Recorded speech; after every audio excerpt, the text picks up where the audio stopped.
महाभारत के अनुसार कुरुक्षेत्र युद्ध में भगवान श्री कृष्ण ने गीता का संदेश अर्जुन को सुनाया था।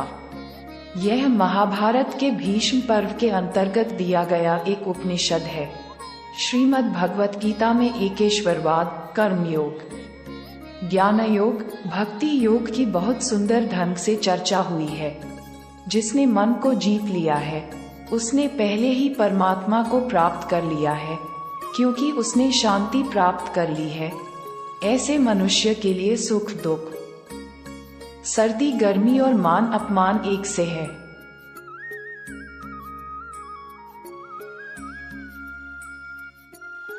गीता दर्शन क्या है?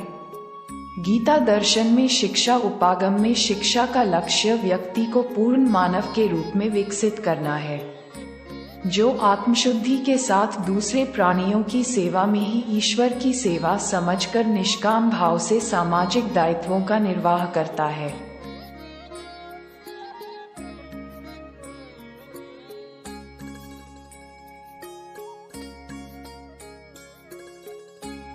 गीता के अनुसार धर्म क्या है?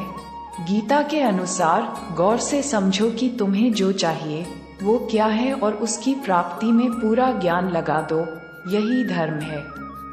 गीता में श्री कृष्ण कहते हैं दूसरे के कर्तव्य का पालन करने से भय होता है और स्वधर्म में मरना भी बेहतर होता है।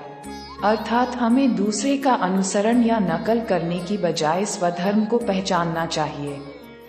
It has been told in the Gita that the goal of human life is not the fulfillment of desires by the fruit of actions mentioned in the rituals.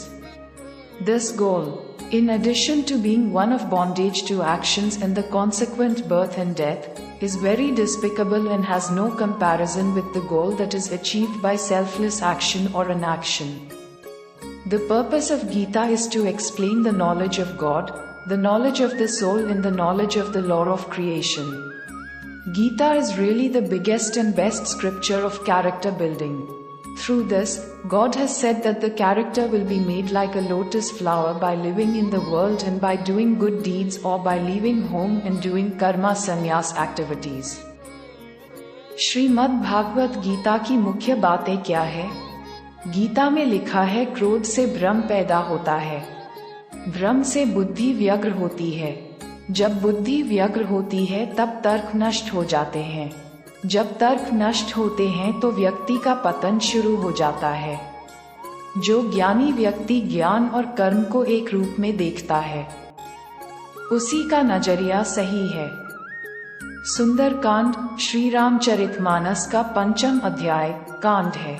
Sundarkand Shri Ramcharitmanas का 5वां अध्याय कांड है। सुंदरकांड को सबसे पहले रामायण में श्री वाल्मीकि जी ने संस्कृत में लिखा था। बाद में तुलसीदास जी ने जब श्री रामचरितमानस लिखा तो सुंदरकांड का अवधी भाषा वाला रूप हम सबके सामने आया, जो सबसे प्रचलित है। सुंदरकांड में हनुमान जी की सीता माता को सारांश की पहली लंका यात्रा का संपूर्ण मनमोहक वर्णन किया गया है।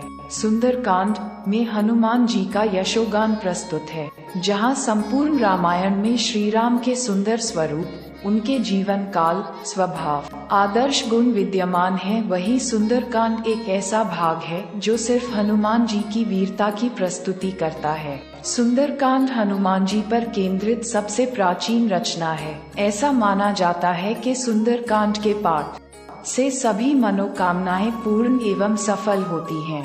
हमारे प्रयास में सर्वोपरि ये सुनिश्चित किया जाता है कि हम सही उपनिषद और मुख्य धारा के वास्तविक ग्रंथों से शुद्ध श्लोकों एवं उनके अर्थ को सभी के समक्ष प्रस्तुत किया जाए। इन श्लोकों की यात्रा को सार्थकता आपके बिना संभव नहीं है। आपका एक लाइक और सब्सक्राइब हमें और आगे बढ़ने में प्रेरणा प्रदान करता है।